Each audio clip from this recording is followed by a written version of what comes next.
rauhan talossa. Että elämässä oli terve. Elämässä oli paljon tällaista ainakin kulissi kunnossa tämän rauhan osalta. Mutta oikeastaan siinä mun elämässä oli semmonen, niin se voisi kirjoittaa sen rauhan tämmöisellä kirjaimella kuin räyhä. Koska vaikka sukunimi antoi semmoisen hyvän pohjan siihen, niin kyllä se tahtoo olla se räyhä aina liikenteessä. Ja sitten kun mä otin tuota alkomahoolia, niin sitten vasta räyhä tuli.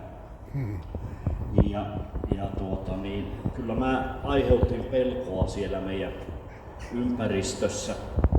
Muistan syntymäpäivät, äiti täytti 50 vuotta ja mä lähdin tuonne kylille ja kävin kapakkaa ja tulin sieltä ja kun meidän porukka tiesi, että se on räyhäkö se sieltä tulee, ne pani ovet kiinni ja justi oli siihen pihalle ajettu semmoista sepeliä, joka oli semmoisen 100 sepeliä, niin mä päätin sitten siinä humalapäissä, että no mä menen mistä mä menen ja vetasin joka akkunan kivellä sisälle sitten.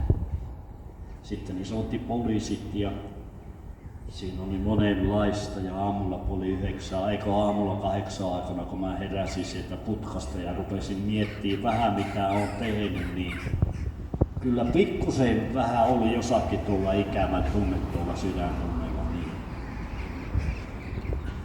Ja niin tuo elämä jatkui siihen 30-vuotiaaksi suurin piirtein ja sitten mä sain kuulla sen evankeliumin, mitä me tässäkin julistamme ja mitä me laulamme ja mistä me puhumme. Ja niin mä sain polvistua siellä meidän olohuoneen sohvalla, josta oli koirakin haukannut. Siellä ei ollut, kun siinä oli vähän semmosia koiran hampaanjälkiä ja muitakin. Ja se ei ollut mitenkään se alttari niin pyhän näköinen, mutta siihen mä polvistuin ja minun puolesta rukoiltiin ja mä sain sanoa tuolle taivaalliselle isälle, että mä haluan olla sun kanssa ystävällisenä. Mä evankeliumin sanomaton ja siitä lähtien mun elämä muuttui ja kiitos, Jeesus. Se rauhakin on vähän tullut sitten jo rauhallisemmasti. Kyllä mä tulin sen luontoneuvon vielä, ettei minusta aivan vielä ole siipiä tullut selkään, mutta mä luotan siihen, että niin Psalmin kirja sanoo 65, että Jumalan armo on suurempi kuin elämä. Amen. Siihen täytyy luottaa. Näin. Mutta mä menen tästä yhdellä laululla eteenpäin.